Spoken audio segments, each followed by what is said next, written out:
YouTube Live. Let me go ahead and start my X Spaces. So let's get that started.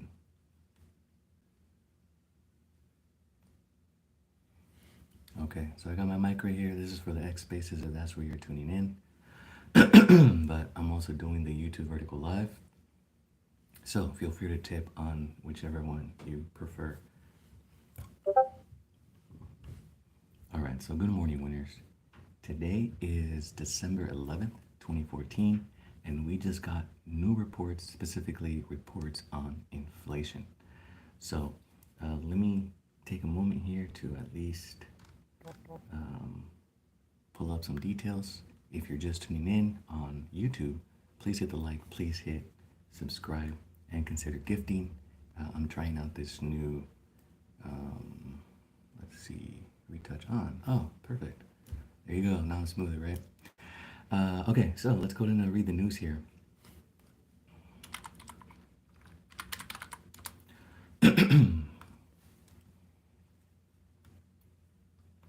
All right, so the grocery food index rose 1.6% over the last 12 months, according to a report from the Bureau of Labor Statistics.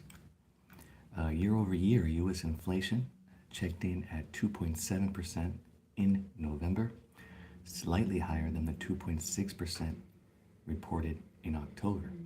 This is according to a report released today by the Bureau of Labor of Statistics. So, the grocery food index rose 1.6% over the last 12 months, while the BLS said that the restaurant food index rose 3.6% over the last year. Recently, if you've been keeping up with some financial and food information, Chipotle had to raise prices by 2% because they had reported an increase in the expenses of protein. So again, the full-service restaurant meals rose 3.6%, and limited service restaurant meals increased 3.7%. So think about that as fast food versus sit-down. The report said that grocery price index for meat, poultry, fish, and eggs rose 3.8% over the last 12 months, and the index of non-alcoholic beverages increased 2.8%. Give me a moment here while I actually exit my Discord so we don't have that much of background noise. But go ahead and hit the like, leave a comment. Good morning, good afternoon, wherever you're at. I appreciate you tuning in. So we're live on X Spaces for the audio version, and we're doing the vertical YouTube streams for the video version. So again, if you're just tuning in, hit like and subscribe. I actually don't mind restarting. So let me go over it quickly here, and then we can go over some information additionally that I thought was pretty interesting. Okay, so let's see. So Micron will actually receive $6.2 billion subsidy from the Biden administration to boost semiconductor manufacturing in New York and Idaho. So jobs are coming to New York, jobs are coming to Idaho. So that looks very interesting, and it's nice to know that there's billions of dollars going into the U.S. from the White House compared to what's been being sent overseas.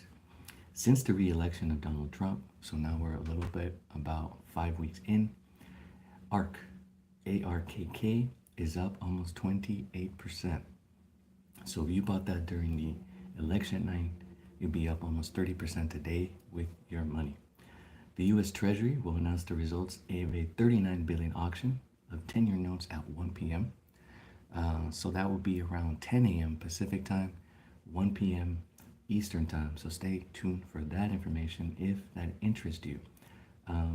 That will also take, whatever happens there will also be considered for next week's meeting, which will determine this week. Okay, let's see here.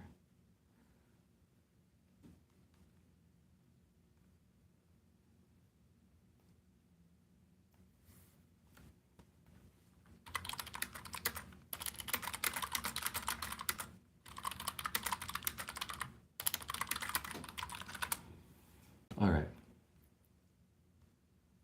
Let me go back to into further information, and again, I recap all this on X. So if you missed something, you could follow me on X and I'll post it up there. All right, so that's regarding the US Treasury, which again, next week we'll find out what those rate cuts are. And yes, there'll be a Money News episode for that. If you just tuned in, please hit the like and consider subscribing, or please consider gifting. I just turned on the gifts, which now YouTube is trying to compete with TikTok on these vertical live streams. Okay, so per CNBC, Donald Trump wants to cut corporate taxes to as low as 15%.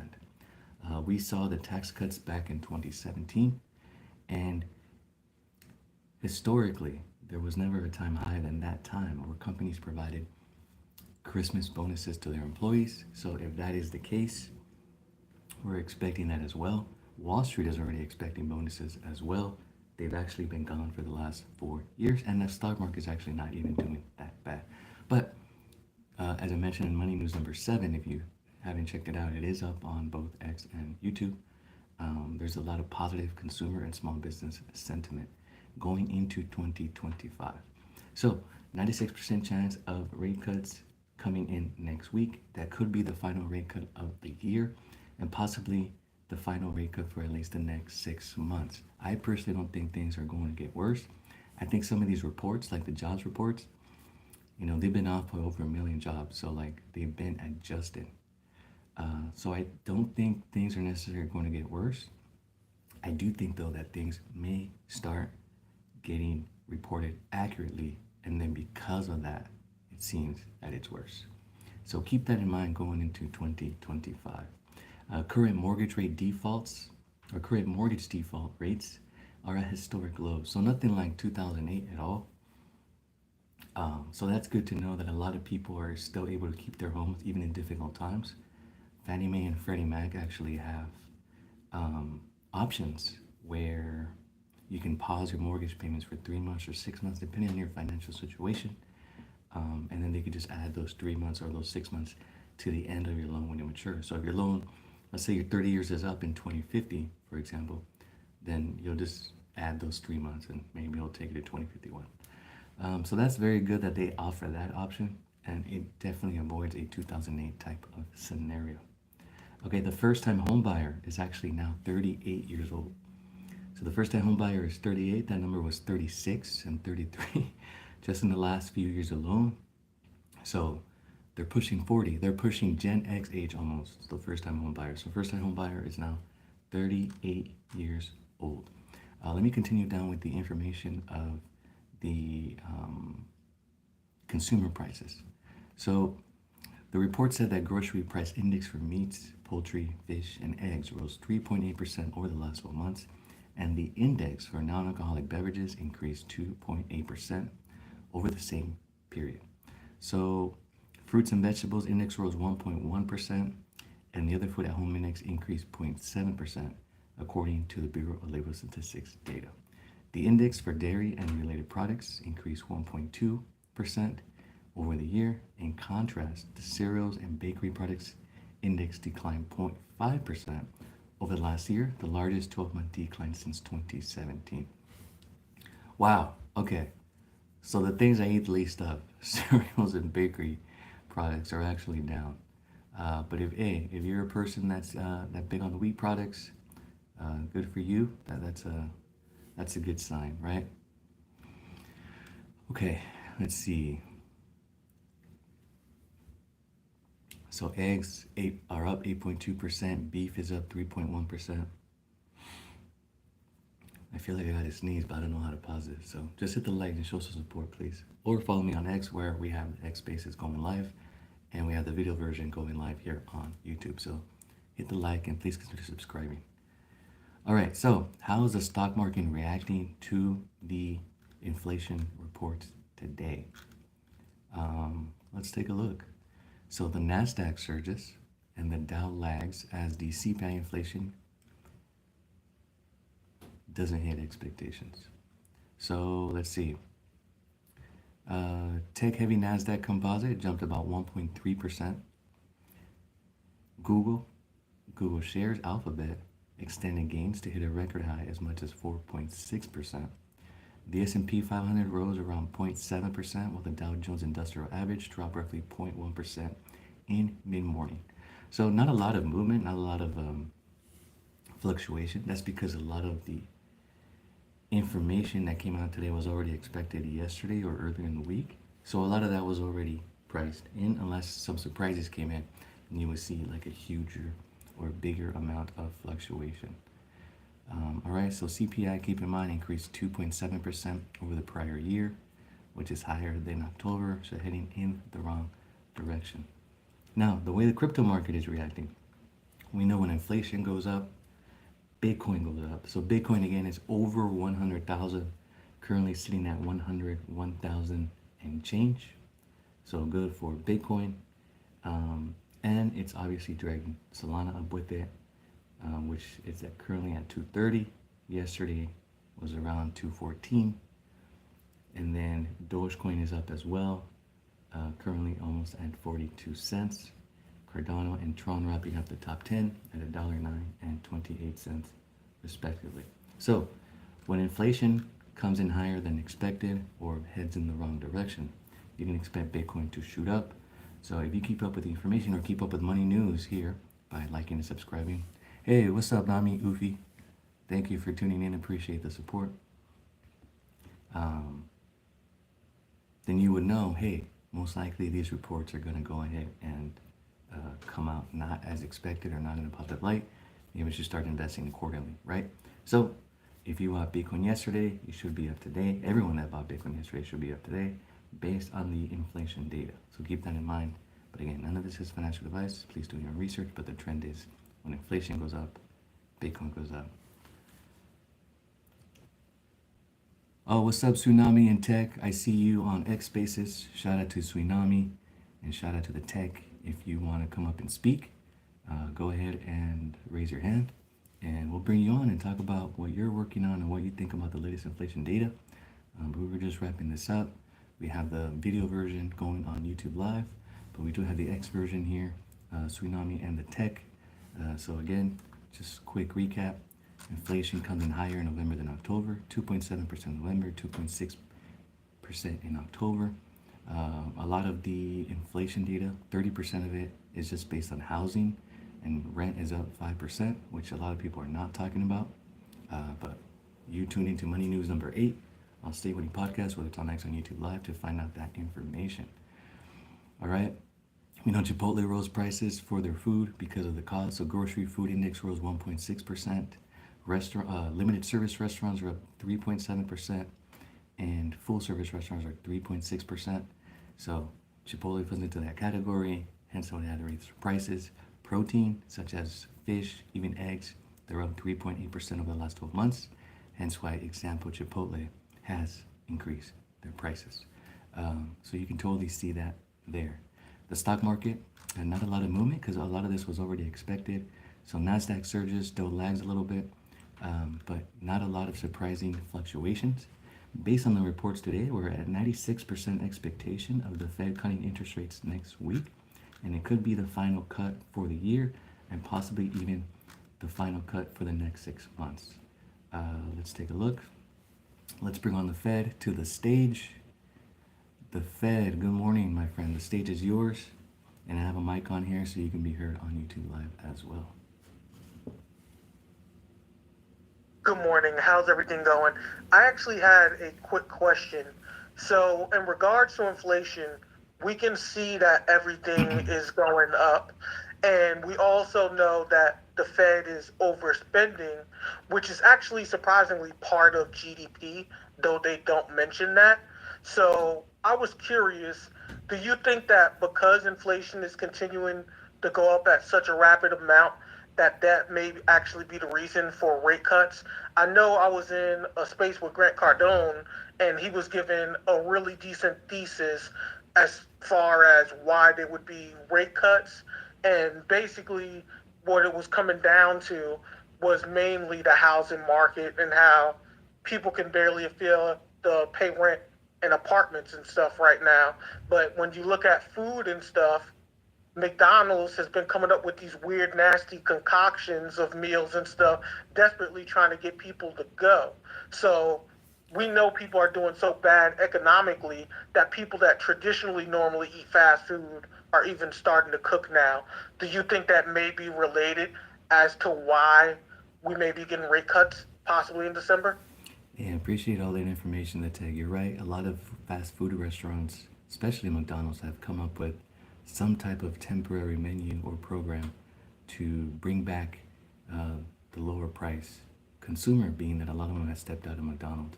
But yeah, the Fed does take a look at that, the consumer sentiment as well. They take a look at that. They take a look at the jobs reports. And Grant Cardone is right as far as how heavy the mortgage industry or real estate impacts the rate cuts. So that sentiment based on what we have now with real estate, right, which is we now have a higher mortgage applications and refinance applications than all year, and we're in the winter months. Usually, it's supposed to be slower, so that's really good. So the Fed is taking that into consideration. Usually, when more job losses occur, they take that into consideration for a rate cut. In this situation, though, it's a little tricky for that metric specifically because every single month, at least for the last 3 months, they've had to readjust the jobs reports and correct them. So now we're off by over a million jobs, and no one's really talking about that. But the Fed knows that, so they're definitely taking that into consideration. The reason why you're not going to see a lower jobs report, at least for the month of December coming up, or even this month of November, is because a lot of people do temporary seasonal hiring, such as the retail stores and such as UPS or Amazon. But yeah, you're right. Real estate has, or just housing in general, has a lot to do with those Fed rate cuts taken into consideration, especially when rental or just housing costs in general make up 30% of that report. A lot of things have been declined out of the report, like the way they calculate gas prices into it and the weight that carries on. At least in California, gas is over $5 still. But that doesn't have that much weight as it should, or some economists argue as it should, because everything else powers up through energy. But real estate is still 30% of the big pie of the reports, and that will mostly take impact into the Fed rate cuts. However, the difference with mortgage rates is that they usually become priced in before the rate cut. So when the rate cut is expected next week, you could already start seeing those mortgage rates now without having to wait for the rate cut next week to take advantage of those lower applications. So in case anyone out there that's listening or watching on YouTube Live is considering purchasing a mortgage or refinancing in the winter months when there's less competition, you don't have to wait for next week for that rate cut. I hope that answers your question, but that's a valid point that you bring up, and I'm glad you're being interactive here on the X Spaces, and everyone on YouTube Live is showing you some support on that, so thank you. Anyone else who wants to come and speak up, or the tech, if you want to respond to that, please go ahead and let me know. Or if there's any other topic you want me to touch, please feel free to bring it up. Thank you. That did answer my question, especially in regards to unemployment, because with unemployment, a lot of people are losing jobs right now, and it's not just in service industry like our government's been saying. I know people who actually work at hedge funds right now that are losing jobs too, because they can use AI to simulate returns and to build portfolios more efficiently than paying to keep financial advisors. And a lot of companies are actually doing this now. And how we talked about grocery prices going up. One thing, for example, is like when you go to Walmart, most of the area is self-checkout now. You don't have a lot of cashiers working either. So a lot of companies are incorporating AI and technology to cut out jobs from people as much as they can. So that was something else that definitely should be considered that they don't say. And then one other thing I was interested in asking you about was in terms of real estate. To my understanding, at least from what I heard from Grant Cardone, because I've been learning about real estate from his podcast the Nice. past 2 weeks, it seems like the Fed has an invisible hand on real estate the same way they do stock. So that means that it's always rigged to go up when there's issues. So we've been in a bubble the past couple of years that realistically should have exploded, but the Fed has been manipulating that, to my understanding. So my question to you is, considering a lot of the Fed that are in office and in positions are boomers, and the boomers are benefiting most from the current economy based on some of the votes and decisions they made in the past. Are we going to have to wait until we can finally vote in a new administration where there aren't a lot of boomers to start fixing issues like that? Let me see if I can touch on everything you said. That was a lot, so thank you. Um, so yeah, there's a lot of boomers in the Fed right now, and like you said, they do have a secret hand and type of manipulation with the market. What you got to take into consideration when they influence the markets, whether it's by you know providing the incorrect reports and then adjusting them later. A lot of it has to do with consumer sentiment. If the consumer is not confident in the U.S. dollar, that's bad overall. Now, other countries can start thinking, no, hey, the US dollar is weak, and they could use it as a tactic to negotiate, get out the petrodollar, which in return would actually really crash the US dollar. So, not necessarily are the secret hands necessarily positive or negative, but the part that no one talks about or no report actually is officially out there is the way the consumer feels. The consumer has to feel confident for these things to keep moving forward. So if they do cut rates, now they're positive going into 2025. Hey, lower rates. Now businesses are saying, hey, let's go ahead and borrow money at a lower interest rate. Now we can now we're expecting more tax cuts at 15%. Okay, cool. Let's reinvest back into more jobs. So yeah, they do have this secret hand. There is a lot of boomers out there. Jerome Powell has said he is, Trump says he would not fire Jerome Powell. I don't know if that would be the case yet. We're still, 6 weeks out from any type of any type of official decision to be made. But I do remember he appointed Jerome Powell in the first hand. So I don't know if he's having some type of secret hands behind the administration, and which played into inflation during the Biden administration. But I do know Trump placed him there in the first place. However, do we need more, maybe even Gen X and millennials instead of boomers out there? I think we do. And I think we're seeing it now with the current administration. JD Vance is a millennial. If you notice, the other side picked another oldie. I guess that's just the way they like them. But now we have millennials in the cabinet position under the Trump administration. So I hope we start seeing that in the Fed, especially when the average first-time home buyer is 38 years old. So I do feel the decision is better made on someone that's more relatable to the everyday issues, especially when it comes to these grocery prices that you mentioned, right? They say, oh, grocery prices are up 3%, but then you go buy eggs and it's like 6 times the price, and you're like, that doesn't add up to 3%. But yeah, I do think there is some type of secret hand on there. But again, a lot of that has to do with making the consumer feel good about moving forward. Thank you. That did answer my question. And I have just one last question. Go ahead. So it sounds like one of the things that would actually fix this is if a lot of us younger voters start voting for local government within our community. And I'll admit that's something I'm getting used to and I'm learning a lot more too. So not just voting for the president, but for people in power in your local community to make changes.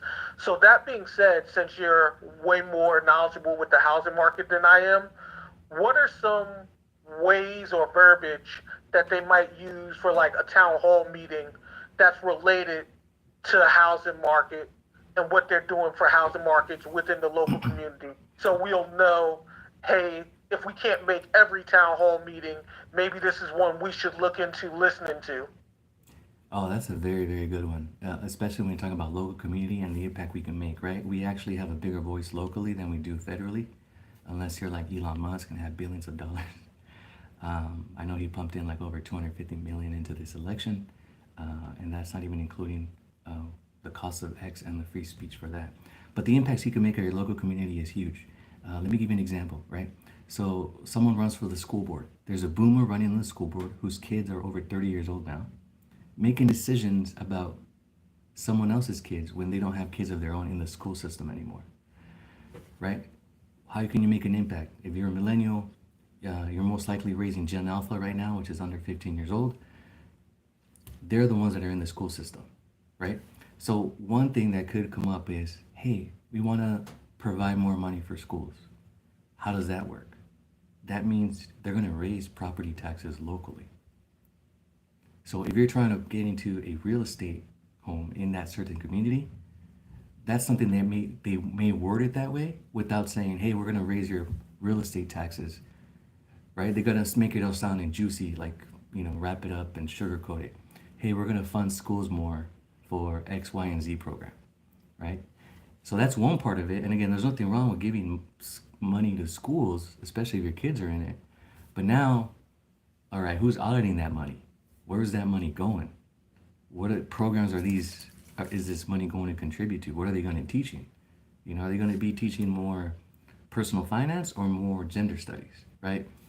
So the impact you can make locally is definitely huge. And that's one example where a boomer's in office versus someone that could step up that's a parent and then run the election against the boomer who no longer has kids in the school system versus a younger millennial who has kids in the school system, potentially is a homeowner, doesn't have their house paid off the way the boomer does, right?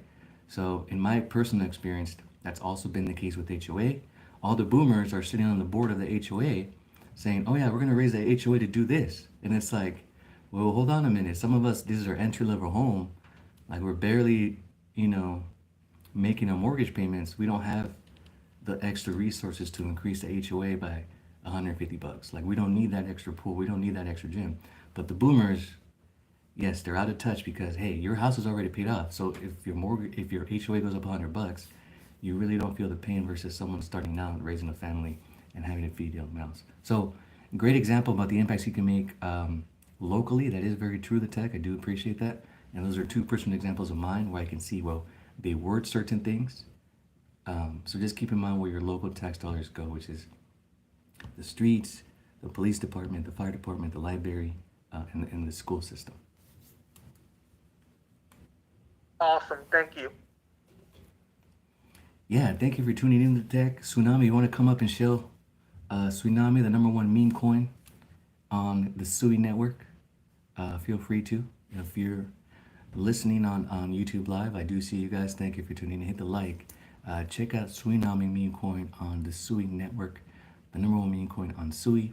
I'll be making a video on Sui because it's so easy to integrate people on crypto through Sui with their wallet and with the speed of it. So, let me see. Oh, I do got a request. Let's go. All right. Tsunami, the stage is yours. I approved it. Go ahead. Yeah, is it working? Yes. Yeah, Good morning. Good morning.